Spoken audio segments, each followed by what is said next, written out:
feel the same when you love what we hate. We lie, but we know we can't widen. How to understand that there are laws that govern the function of our mind.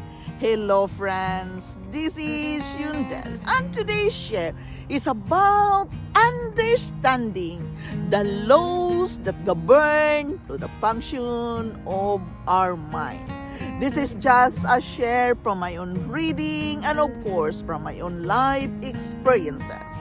As I read a lot, I understand that there are laws that govern to the function of our mind, and many of us is not aware about this. Our mind function well, and that we have to be aware, and that we have to acknowledge every day. There are laws we have to work on with ourselves that govern the function of our mind, because the mind is the main machine of our body. Our body cannot work well when there is no mind. Our mind is the main source of our actions, of the things we are doing. We have to watch out a lot of things, which is our movements, our activities, our words we speak, our actions, and our imaginations. All these things starts from the mind, and that we have to understand. It's not always easy, but it needs awareness that we have to understand this, because our life will not function well if we cannot really understand the certain laws that governs the function of our mind. We must be aware what we speak, it affects our action, it affects our feelings, and there's also a law of adaptation. We have to adapt what is in our surroundings. We have to adapt the behavior of our parents. We have to adapt what kind of friends we have. We have to adapt what kind of environment we have at work. There is also a law which we have to forgive and let love go conquer it all. As we all know, love is the greatest thing of all. We have to forgive. We have to love one another. Love is the greatest thing of all, that it can help us to function our mind and body, to do the right thing, to keep going on, to do what we want to do with our life. And that we have to be aware as well. Yes, all our actions, all our thoughts and thinking, it affects to our movements, to our action, and it affects to our decision. Doing the right decision is always very difficult. But if we are aware of what we are thinking, of what will be the consequences of our actions, believe me, it becomes easier for you to make the right decision. Yes, understanding the 7 laws that governs the function of the mind is very, very important, and I am trying to share this with you, because really when we can understand it becomes easier for us to follow our thoughts, our feelings, and to make the right decision, what we want to decide, what we want with our desire in life. Everything goes hand in hand to give us the good result of what we are expecting for. The 7 laws that govern the function of the mind. Number 1, cause and effect. What you are thinking right now, what is the cause of that? You have to aware. And the cause with that, there is an effect. Second, choice and forgiveness and love.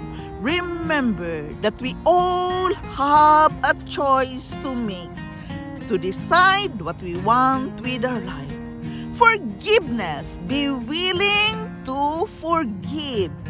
And most of all, love is the greatest thing of all that can help us to grow more with our life. And then number 3, words, effect, and feelings. Watch out your words. Words have power. What you have spoken to others, it can affect their attitude and their feelings. Watch out the feelings because words is powerful, and if you can hurt others, if you can love others, there is a feeling in it. Number 4, words reveal the feelings. Most of us are speaking from our feelings, and your words have weight on it. Words reveal your feelings, so you cannot lie. Remember, action speaks louder than words. Number 5, law of adaptation. The law of adaptation is very important as well in our day-to-day life. We have to adapt our own environment. We have to adapt what kind of behavior people treated us. We have to adapt what our parents treating us. And there's the law of ability to grow and to strength. In this life, we have the ability to grow and we have the ability to shrink. And that is also a part of our day-to-day life. Number 7, the law of diversion. When things get rough and very difficult, we have the ability to divert everything. Understand the law of diversion. You can divert all bad things that happen to you, but you have a choice to make. Therefore, we have that choice. You have to divert the bad things happening to you in order for you to choose the right thing, what is good for you, and you can reach the right decision for your life. All these things must be practiced. Remember, practice makes you perfect. Practice makes permanent because you learn from it. Through practice, it is about repetition. And repetition is the mother of retention. And repetition deepens the impressions that we have to understand as well. All these things goes hand in hand to live our good life because we have these laws. It guides us and lead us to do the right thing. But always remember, all these things comes from your mind. Therefore, you have to be aware with your thoughts and acknowledge your actions from what you are thinking. Everything comes from your mind. Therefore, we must understand the laws that govern the function of the mind. For me, when it comes to this matter, understanding the laws that governs the function of our mind, for me, it is really about awareness.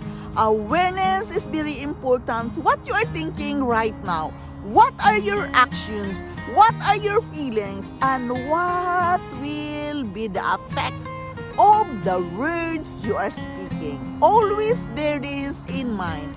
that words have power. It can affect your feelings, it can affect your actions, and it can affect the decision you are going to make in your life right now. Awareness and acknowledging all these things, what is going on with your life right now, is very important.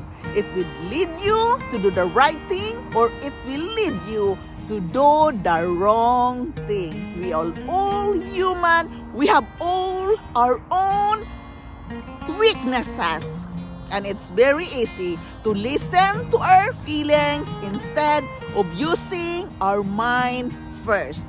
Therefore, it is very important we must be aware all the time from our mind, from our feelings, to our words, and to the actions and effect of what are we doing right now.